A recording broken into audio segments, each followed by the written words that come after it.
గవ్వలపల్లి గ్రామ పంచాయతీ లింగాపురం దయాకర్ సర్పంచ్ అభ్యర్థిగా పోటీ చేస్తూ తన వంతు ఊరి పట్ల కృషి చేస్తానంటూ ముందుకు వస్తూ సమస్యలపై పోరాటం చేస్తారంటే తన వంతుగా ప్రజల సేవకై నేను వస్తున్నాను అంటూ ప్రజల కొరకు నేను పాటుపడతారు అంటూ గ్రామ అభివృద్ధి సేవ పట్ల విశ్వాసంతో బ్యాట్ గుర్తుకే ఓటు వేసి గెలిపించగలరని కోరుకుంటూ లింగాపురం దయాకర్ దేవయ్య కుమార్ వంశీ శ్రీను సురేష్ అశోక్ బాలయ్య కార్యకర్తలు పాల్గొన్నారు.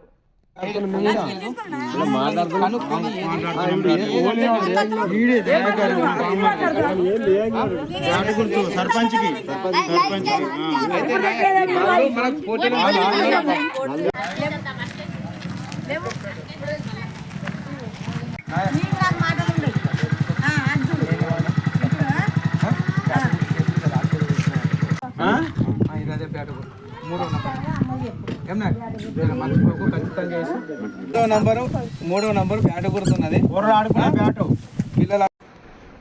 గవ్వలపల్లి గ్రామ 9వ అభ్యర్థి మాజీ ఉప సర్పంచ్ సిరిమిల్ల కొమరమ్మ మల్లయ్య ముద్దుల మనవడు సిరిమిల్ల బీరమ్మ ముద్దుల తనయుడు ఇండిపెండెంట్గా సిరిమిల్ల నరేష్ యాదవ్ గారు 9వ వార్డు అభ్యర్థిగా మరియు ఉప సర్పంచ్గా పోటీ చేసి ప్రజల సమస్యకై ప్రశ్నించే గొంతుగా గ్రామ అభివృద్ధి కోసం పోరాడుతూ ముందుకు వస్తున్నాడు. 9వ వార్డు అభ్యర్థి సిలిండర్ గుర్తుకే ఓటు వేసి సిరిమిల్ల నరేష్ గారికి ఓటు వేసి గెలిపించగలరు.